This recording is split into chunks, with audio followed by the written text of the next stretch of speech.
membandingkan 9 fakta antara monyet howler dan siamang. Yang pertama, peran dalam kehidupan. Tahukah kamu bahwa monyet howler memiliki makna sejarah? Mereka disebutkan oleh John Elliot Stephens di Copan, sebuah situs arkeologi peradaban Maya. Mereka digambarkan sebagai dewa oleh banyak suku dan dipuja karena keindahan ekornya yang panjang. Telah disebutkan dua bersaudara pelolong dalam mitos pahlawan Maya kembar. Ini adalah kutipan dari Popol Vuh, sebuah teks yang menggambarkan sejarah dan mitologi peradaban Maya.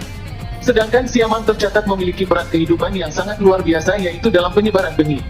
Misalnya, ketika mereka memakan buah dari satu pohon, mereka akan membuang bijinya di mana saja di seluruh wilayah mereka, yang mengarah ke populasi pohon yang lebih sehat dan lebih beragam.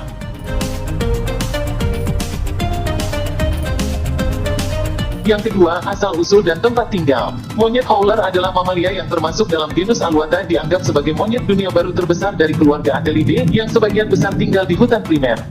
Gersang dan berdaun lebar di Amerika Tengah dan Selatan meliputi Bolivia, Brasil dan Paraguay. Sedangkan siamang, Simalamus syndactylus, merupakan salah satu jenis owa yang termasuk dalam ordo Primata. Banyak ditemukan di hutan dataran rendah dan hutan pegunungan hingga ketinggian 3.800 meter seperti Malaysia, Indonesia dan Thailand. Siamang termasuk dalam kelas mamalia di Kingdom Animalia. Mereka adalah owa terbesar dalam keluarga. Berarti mereka sama-sama terbesar dari spesiesnya ya bro. Yang ketiga, ciri fisik dan ukuran tubuh. Dari segi fisik, monyet howler memiliki ekor, sedangkan siamang tidak memiliki ekor. Ekor monyet howler dapat digunakan untuk memegang layaknya tangan seperti yang dimiliki monyet dunia baru pada umumnya. Berat tubuh howler sekitar 15 hingga 22 pon atau 6,8 hingga 10 kg. Panjang tubuh 24 hingga 26 inci atau 60 hingga 65 cm, dengan panjang ekor 24 hingga 26 inci atau 60 hingga 65 cm. Siamang dan howler sama-sama memiliki bulu atau rambut hitam tebal. Namun ada perbedaan di antara keduanya. Jika siamang terlahir sudah berwarna hitam baik betina maupun jantan. Sedangkan howler terlahir dengan warna pirang, namun jantan howler akan berubah warna menjadi hitam ketika dewasa, sementara betina howler akan tetap berwarna pirang sepanjang hidupnya. Berat tubuh siamang sekitar 22,04 hingga 26,45 pon atau 10 hingga 12 kg, dengan tinggi 27,95 hingga 35,43 inci atau 71 hingga 90 cm. Berarti secara ukuran tubuh, siamang lebih besar dibanding monyet howler. Siamang memiliki kantong tenggorokan yang khas untuk memperkuat suara teritorial yang menggelegar. Sedangkan howler tidak memiliki kantong tenggorokan yang khas, namun mereka memiliki tulang hyoid dan tenggorokan besar. Yang keempat, suara panggilan. Nah ini dia yang kita tunggu. Siapa di antara mereka yang memiliki panggilan suara paling keras? Siamang atau howler? Mari bandingkan. Suara rendah dan serak dari monyet howler adalah salah satu panggilan paling keras yang dihasilkan oleh hewan darat manapun. Akan tetapi dalam kondisi tertentu, seruan howler ini dapat terdengar dari jarak sekitar 4,8 km. Kehadiran tulang hyoid dan tenggorokan besar membantu dalam menghasilkan jeritan keras seperti yang disebut melolong. Mereka kebanyakan terdengar saat fajar dan senja. Howler termasuk salah satu hewan darat dengan panggilan paling keras menurut Guinness Book of World Records. Sedangkan siamang dapat membuat panggilan sangat keras yang menembus hutan dengan jarak sekitar 2 mil atau 3,2 km. Tentunya dengan adanya kantong tenggorokan yang khas untuk memperkuat suara teritorial yang sangat menggelegar. Kesimpulannya, howler dapat melakukan panggilan sejauh 4,8 km, sedangkan siamang dapat melakukan panggilan sejauh 3,2 km lebih.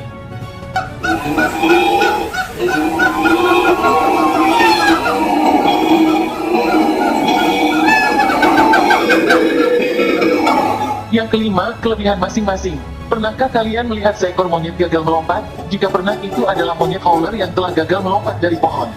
Pernahkah kalian mendengar hewan yang mendapat julukan Raja dan Ratu Ayunan? Jika pernah, mereka adalah siamang maupun gibbon dan keluarganya. Siamang menempati urutan pertama dalam daftar mamalia arboreal non-terbang tercepat.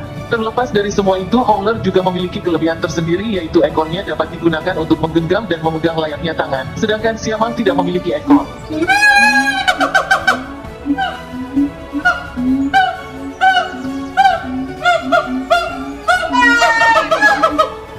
Yang keenam, daerah kekuasaan. Monyet howler per hari dapat menjelajah sekitar 1.300 kaki atau 400 meter, dan wilayah kekuasaannya sekitar 31 hingga 77 hektar. Sedangkan siamang memiliki daerah jelajah atau kekuasaan mencapai 28 hingga 95 hektar di alam liar. Daerah jelajah unggul siamang dibanding howler.